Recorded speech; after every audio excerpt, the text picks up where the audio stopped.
Economic, Politics and Contradictions, a conjunctural analysis of Vietnam-UAE relations. Good afternoon, my name is Diego Herrera. I am a political science student at UNAD.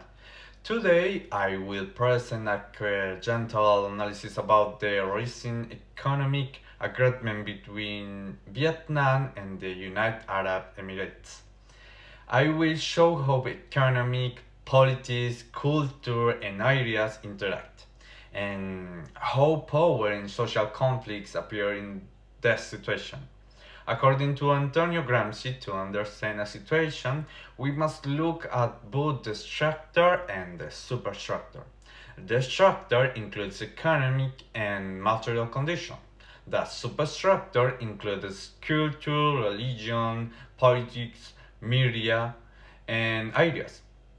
A conjunctural analysis cannot look only at economic indicators. It must also show social contradictions, political conflicts, and how power works in society. The Vietnam UAE agreement is not only about trade. Economically, it opens commerce between ASEAN and the Gulf countries. Politically, it is a strategic move for influencing the region. Socially, it affects communities, workers, and local businesses. These are all examples of the interaction between structure and superstructure. Gramsci also emphasizes contradictions. The agreement promises economic growth and cooperation, but it may increase inequality, create dependence on foreign investment, or generate tensions among different social groups. These contradictions are important to understand the reality beyond the statistics or simple economic data. Michael Focal helped us understand how discourse and power are connected. Discourse is not only what people say, it is a system of knowledge, rules, and ideas that defines what is normal or true. Media, governments, and institutions do not just describe reality, they also create it. In this case, media and official statements present the agreed as positive, but some social and political conflicts may be hidden. This shows how power works in networks, not only from the state. Edward Said explained Orientalism.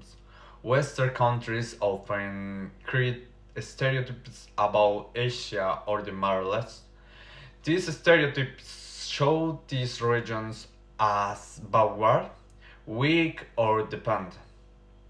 Orientalism is not neutral.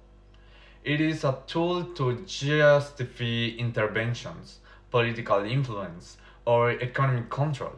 Analyzing this representation helps us understand how the agreement is perceived internationally. Hmm, The colonial thinking is also important. It asks us to see historical power and equality. Countries in Asia or the Middle East are not passive. They act, negotiate, and resist global powers. Understanding these historical and global inequalities help us see who benefits and who loses in agreement like this. Gramsci also teaches us about hegemony. Governments and dominant groups use institutions such as schools, media, and religions to create a consent and maintain control.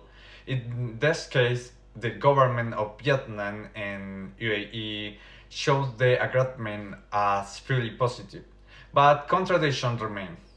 Different groups in society may see the agreement differently.